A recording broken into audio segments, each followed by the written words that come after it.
Good afternoon, and thank you for joining us. My name is Sarah Audello, and I'm the Policy Director at Generation Progress. We are here together to chat about student debt and the really awful crisis that borrowers from across the country are facing. Yesterday, when we sent out the invite for this event and the announcement, we knew that people would be interested because it seems like every day we turn on the news and someone is talking about the student debt crisis. But we have heard since yesterday evening from over 1,200 people who have both RSVP'd and shared comments and questions and concerns about this crisis and how it's really impacting the lives of borrowers from across the country. I think John from the Bronx, New York said it best. He said, "I was young and naive about student loans and really did not understand the impact of getting a degree and knowing the repayments would be more than your rent. Please help." So that's why we're here. We're here to talk about this crisis. There's $40 million borrowers, $1.2 trillion in outstanding debt, and borrowers and their parents are here to hear some solutions. So we're excited to be joined by true champions in the Senate today to answer your questions and to learn more about student loan refinancing and what it can do to help you as borrowers. So I'm joined by Senator Elizabeth Warren from Massachusetts, Senator Tammy Baldwin from Wisconsin, and Senator Richard Blumenthal from Connecticut. Thank you so much for being here today. It means the world to so many borrowers who are struggling. Senator Warren, I'd like to start with you, please. Sure. Some people, when we're talking about access to higher education or higher education in general, are saying we really need to focus only on Pell Grants and other forms of financial aid. Can you talk to us about why refinancing? Why is this the issue that we're discussing now, and why is now the time? So don't get me wrong about any part of this. I think we all agree. We need more money in Pell Grants. We need to work to bring down the cost of college for everyone. But that need should not blind us to the need to do something that we can do quickly. We know exactly what we need to do here, and that is bring down the interest rate on student loans. Right now, there are 40 million Americans who are dealing with student loan debt across this country. And the amount of student loan debt is growing rapidly. You know, just over the period from 2007 to 2012, it grew by more than 70%. We are on a trajectory on student loans that is just simply unsustainable. And it's starting to have an impact not just on individual borrowers, individual families, an impact on the economy overall. You know, the Fed has talked about this, the Treasury Department, the Consumer Financial Protection Bureau, and they have all said that what's happening now is that young people are not able to move out of their parents' homes. They're not able to start buying their own homes. They're not able to save. They're not able to start small businesses. We're feeling the effect throughout the economy. This is truly an emergency.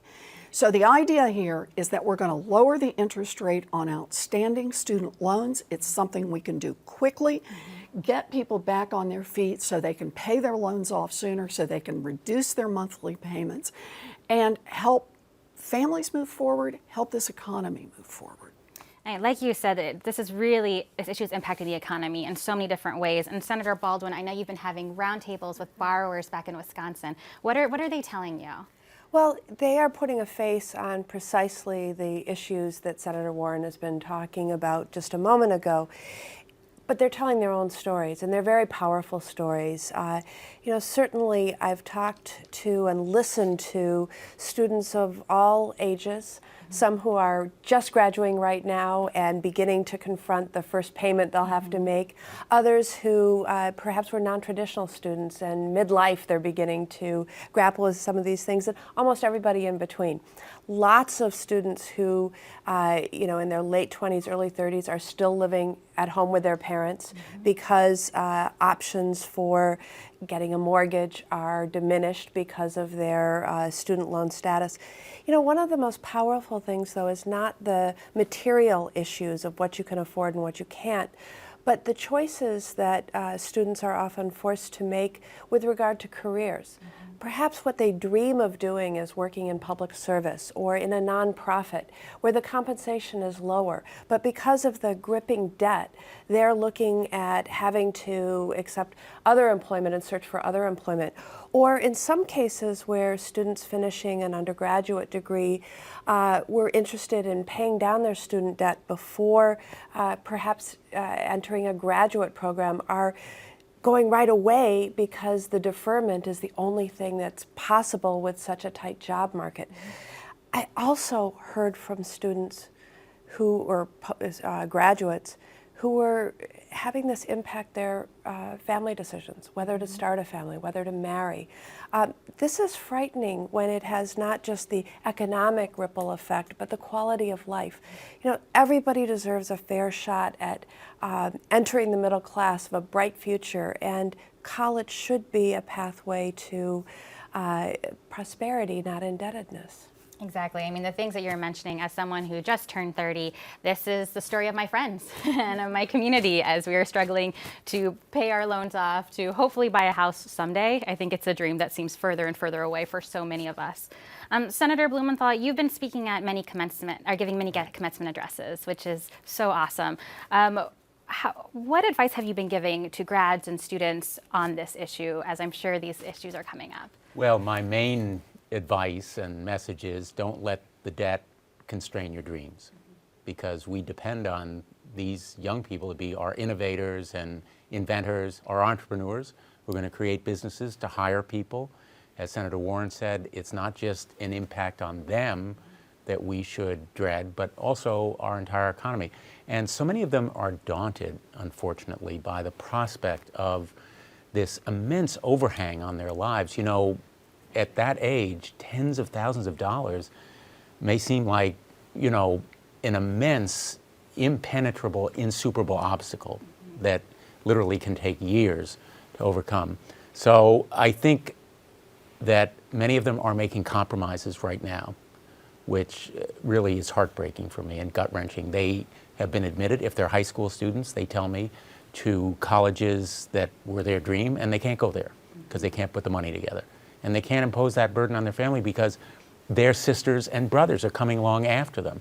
And I see this issue through the eyes of my children as well. I have 4 children, 3 sons and a daughter, whose friends, many of them, have made these kinds of choices, and through the eyes of college graduates who are really scaling back on what they expect from life. And that's not a fair shot, and it's not the American dream. And so there's something really sort of fundamental and basic. It goes to the core of what this country is about that is really abhorrent.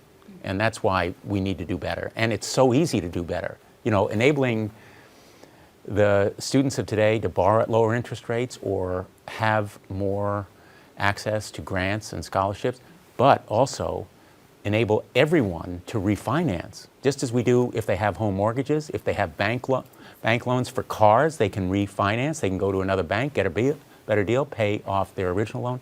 You can't do that with these student loans. And that's why the proposal that we're supporting and Senator Warren has helped to lead is so important. Exactly, and I think, you know, as a millennial, it's so exciting to hear senators actually talking with borrowers and hearing these stories, because a lot of people there's these articles that you see that are written, they're kind of written in a bubble, and you're like, wait, these are real people's lives, and we're so excited to see you all take action. Like I mentioned before, we've received over 1,000 comments and questions when we shared that this event was going to happen. And people are so desperate. They have real detailed questions. So if we could jump in a little bit. Sure. Yes, let's talk about this legislation. So Marcia from West Des Moines, Iowa, wants to know how exactly a borrower would qualify to refinance their loans with this legislation. And then as a follow-up, Glorious from Jacksonville, Florida, was wondering, does it matter if it's a large loan or a small loan? Are there other limitations to refinancing? So let's start there. Small loan, large loan, doesn't matter. Everybody's in. On federal loans, basically anybody. You can come in, you can refinance, and bring down your interest rate. And do keep in mind how much we're talking about here. You know, there are a lot of people out there who know what those interest rates are right now. People who are trapped in loans that are 6%, 7%, 8%, 9%, 10%, depending on when you took your loan out.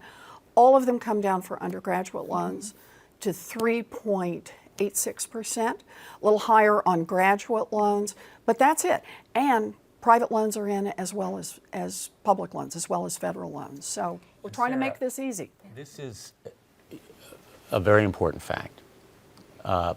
Because a lot of people are going to be worried, isn't that going to raise the deficit? Isn't that going to be bad for taxpayers? Well, in fact, right now, this student loan program makes money for the federal government. The federal government profits. For me as a citizen, as a parent, as a public official, I am absolutely offended that the United States of America is profiting off the backs of students. That simply shouldn't be. And we ought to be investing in students, rewarding them for having those dreams and wanting to do well, because college education, here's the other fact that is crucially important, is the biggest instrument of social and economic mobility in this country. There is a drastic difference in income for people who are college students versus those who are not. So with all the disadvantages of going to college financially, what I tell those high school students is go for it.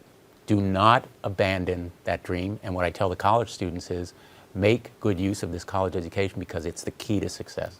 Exactly, and I'm so glad that you mentioned, how exactly interest by the federal government is used, because that was a question that came up quite a few times, including from Robin from Salem, Connecticut. So it's really important that we don't want the federal government to be profiting off these loans, and another reason why it's so important that we allow these interest rates to refinance. And make sure Robin knows that, Yes. because this part on the interest rate, I mean, I just want to make sure everybody's clear on this.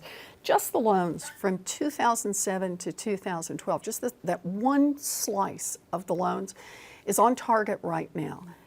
After the administrative costs, after the cost of the funds, after the bad debts, is on target to make $66 billion in profits. And where does that money go? That money just goes into the general revenue to fund other government activities. United States Department of Treasury, into their great big bank account. So Robin, 66 billion, that's B billion. That's right, we got to stop that. Well, and related to the types of loans that have been mentioned, a concern that came up over and over again were from parents. And I'd love to read this piece, the story from Robert from Stevens Point, Wisconsin. He says, "We co-signed student loans for our daughter and owe over $50,000 to Sallie Mae and $20,000 to AES. Our daughter has been unable to get a job with her advertising degree, and we've been repaying these loans for a year and a half. Meanwhile, my wife and I are in our 60s and would like to retire, and this may prevent us from being able to retire. Is there any possible means of relief for people out there like us who are at retirement age who are facing student debt payments?" Well, this is a story we hear way too frequently, although I bet there's a lot of people out there that don't realize that many people age 60 or over have student debt. Now, in some cases, it's parents who have co-signed or taken out Parent Plus loans for their kids. In some cases, it's their own student loans that, because of when they went to school or certain circumstances, they're still carrying. But over $43 billion of that aggregate student debt that we've been talking about, $1.2 trillion, is carried by people 60 and over. But the answer for Robert in Stevens Point, Wisconsin, is absolutely. He too is eligible for refinancing those Parent Plus loans through this legislation. Awesome. So all the parents out there, we probably had at least 200 comments from parents. Yep. Parent Plus loans are included. And then just to say it one more time, because we had many questions about private loans as well, from Harlingen, Texas to Carlsbad, California. Are private loans also included? We got you covered. Awesome. Private loans are also included. There are a lot of other questions that came up related to interest and kind of wanting to understand a little bit more what the heck is going on. So Carol from Forestville, California asks, why are interest rates so high? They're higher than for a mortgage on a house. So how does this work exactly? Why are these interest rates so high? Well, it's partly because the Congress of the United States set the rates on the loans way back when, and set the rates when interest rates were very high, and didn't provide for any way to be able to refinance if the interest rates came down. And so that's how we end up with people who are locked in, people who consolidated loans and got locked in at 8% because that was the only program available, and there's nowhere for them to go now. So as Senator Blumenthal said, the point here is really to try to put some fairness back in the system. Come on, this is a period when we have historically low interest rates.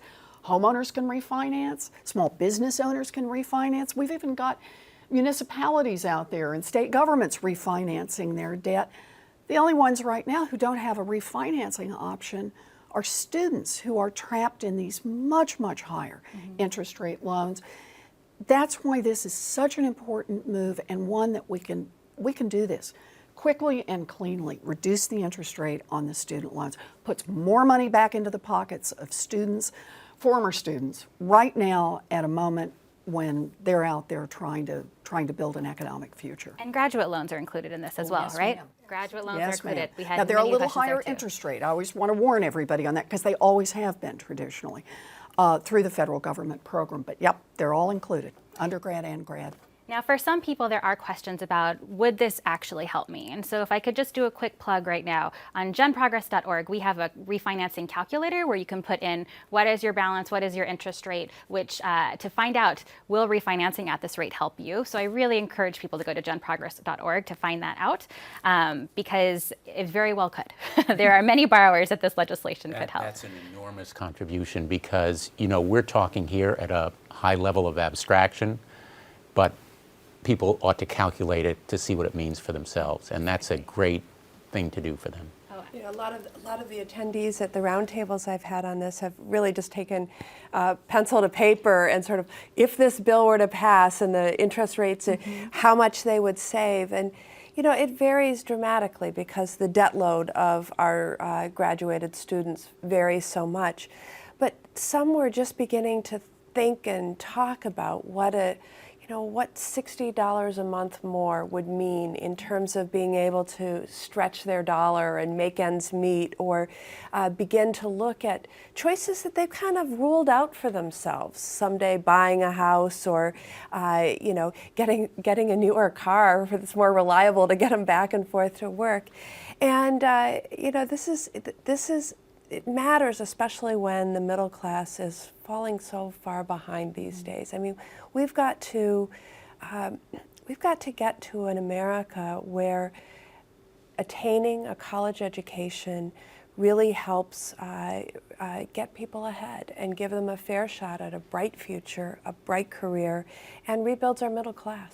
And as a former teacher, that is exactly the message that we used to tell our students. And many of us teachers still continue to tell our students that. We just want to make sure that that dream can be realized. There was another question that came from Hermione in Fairfield, Alabama, and Zoe from Minnesota asking, how would they know if they qualified for refinancing? How would the servicers reach out to them? Or, because we've had some issues with servicers, we'll just be very honest. And so how would people know if this is something they could do? So this one's really straightforward. The servicers are required to tell. And since the qualifications here are pretty straightforward, people ought to be able to get into this. We have really done everything we can to make this as straightforward, easy to see, easy to understand for anyone who wants to refinance their debt. Wonderful. It's written in a way that the Department of Education has to provide information to borrowers, and the servicers, as you say, have to lower the interest rate if they want to refinance, and that's that simple. Wonderful.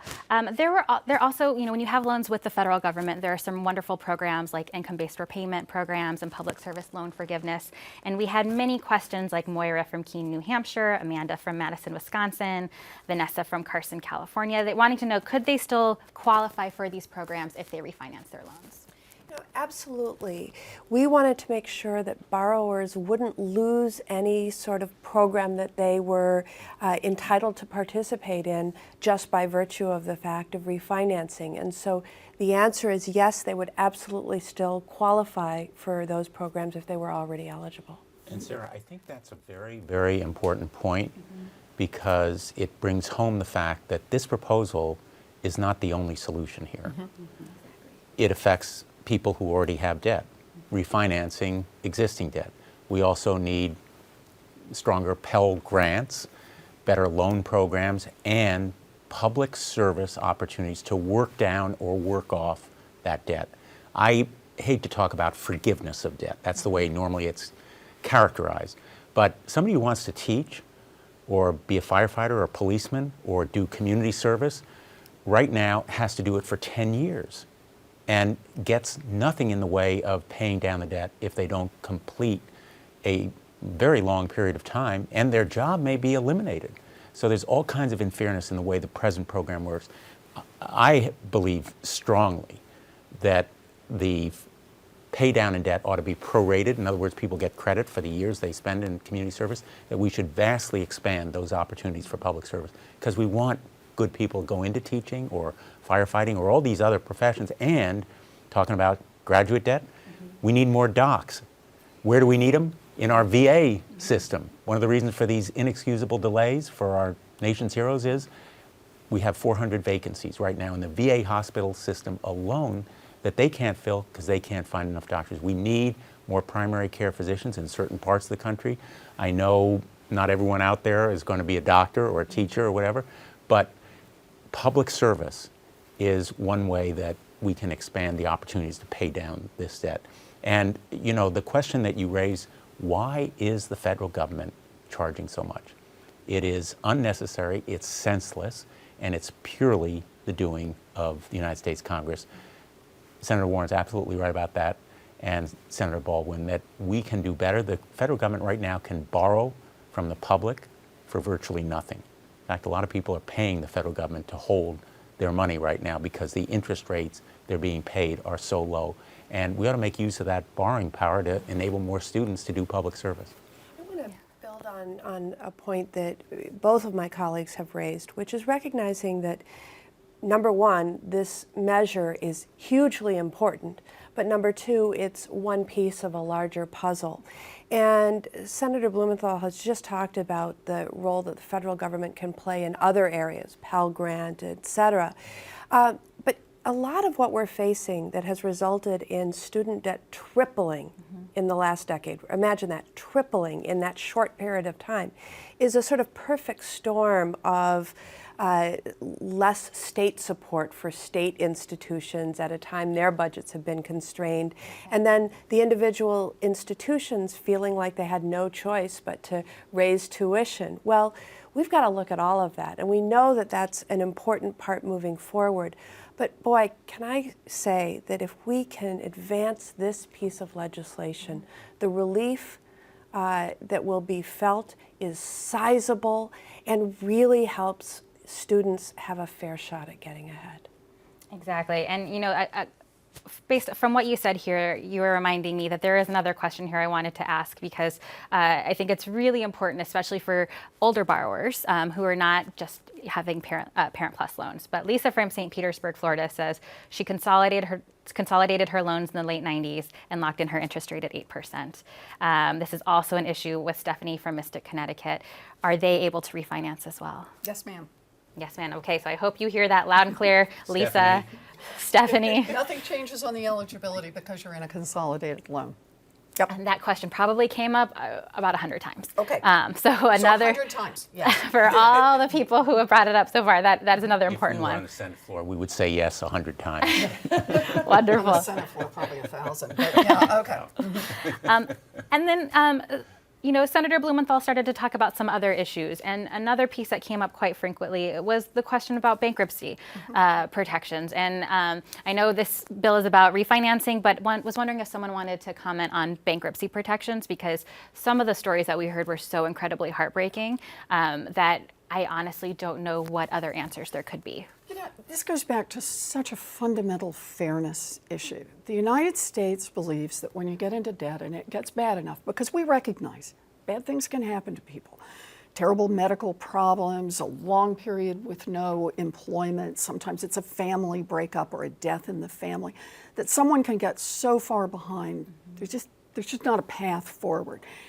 And so we're about economic rebirth. And so if you get too far behind on credit card debt, on mortgages, on car loans, on all kinds of debt, if you need to, you can go into bankruptcy and at least get yourself back up to dead flat broke and start building a life again.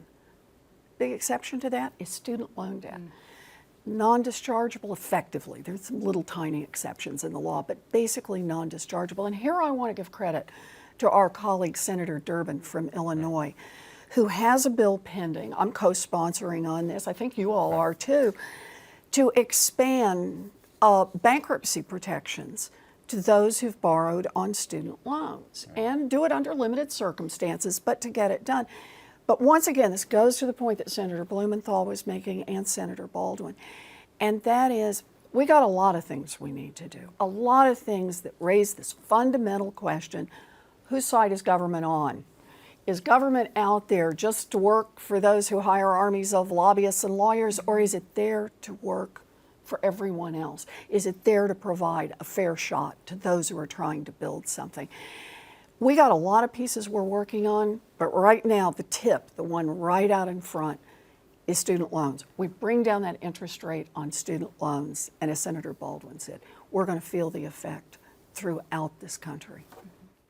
And then just another nuts and bolts question that I want to be sure is asked is from Ann from Baltimore, Maryland, and Brittany from Portland, Oregon, wanted to know if once they refinance, are those rates locked in, or are they going to fluctuate with the market and people are going to have to deal with this again soon?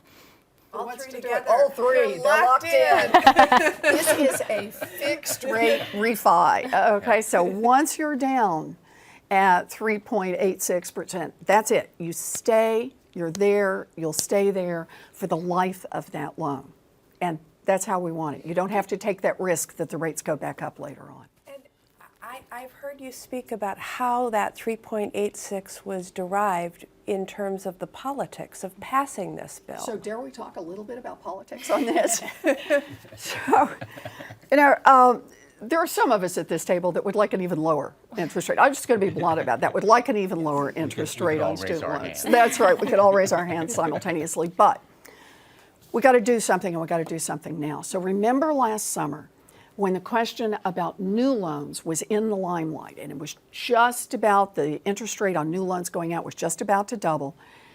The Congress decided, Republicans and a majority of the Democrats, but virtually all of the Republicans, that the correct interest rate for new borrowers on new loans in 2013 was 3.86%. We took exactly the numbers that were voted on less than a year ago as the right interest rate, got an overwhelming majority in Congress, and said, those are the numbers. We're just going to take the same thing that was offered to new borrowers this year, last year and this year, and we're going to offer it to refinance everybody who's out there stuck at a higher interest rate. So I got to tell you, on the politics of this, we've already said as a Congress that these are the numbers that we think is the right number to set student loan borrowing. And I want to be clear to everybody, there's still profit for the United States government in this. It's not, obviously not nearly as high as when people are up at 6%, 8%, 10%. There's still a profit, so there's still a cushion for the United States government. It's just that we're bringing that profit way down. As you say, not trying to build a profit on the backs of our young people who are trying to get an education. So you're saying we're not proud, or at least I'm not proud, that the government's going to continue to make money from this student loan program. But it certainly ought to dispel any arguments, any doubts that we can build a bipartisan coalition here, and that Republicans and Democrats ought to come together. There ought to be nothing partisan about giving some relief to former students, people who have that debt already, in a way that benefits our whole economy. You know, I keep coming back to that point. This is enlightened self-interest. This is not giving away something. Yeah, it's good for everyone. Whether you have it, I know most of the folks who are following us right now may have debts, but for their parents, for anybody else, this is a good thing. I mean, a study that we did last year at Generation Progress showed that if borrowers had refinanced last year, $14 billion would have been back in people's pockets just in the first year alone. Yep. So this is a lot of money going back into people's pockets, and That they will spend. that they will spend, That's the that they will important spend, and which I think brings us to a great closing question here from Jessica from Woodbridge, Virginia, and Amy from Indianapolis, Indiana.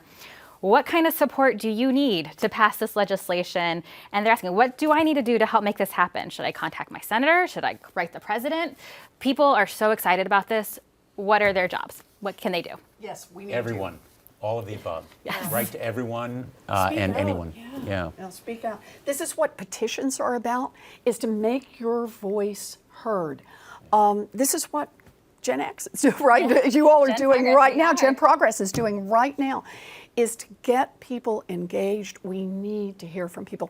Understand, there aren't lobbyists and lawyers to push this forward. This is going to have to come forward from the people. This is going to have to come forward from people all around this country saying, I care about this issue matters to me.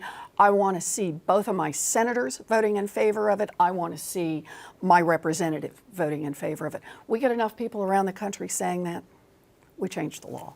Wonderful. Well, and on that note, thank you so much for joining. For more information, please go to genprogress.org, where there are story banks, there are tweet decks, there are petitions. There are many ways to get involved in this cause, and we will be working together quite a bit over the next few weeks. So thank you so much, Senators, for joining. Thank Thank you. you. Thanks, Sarah.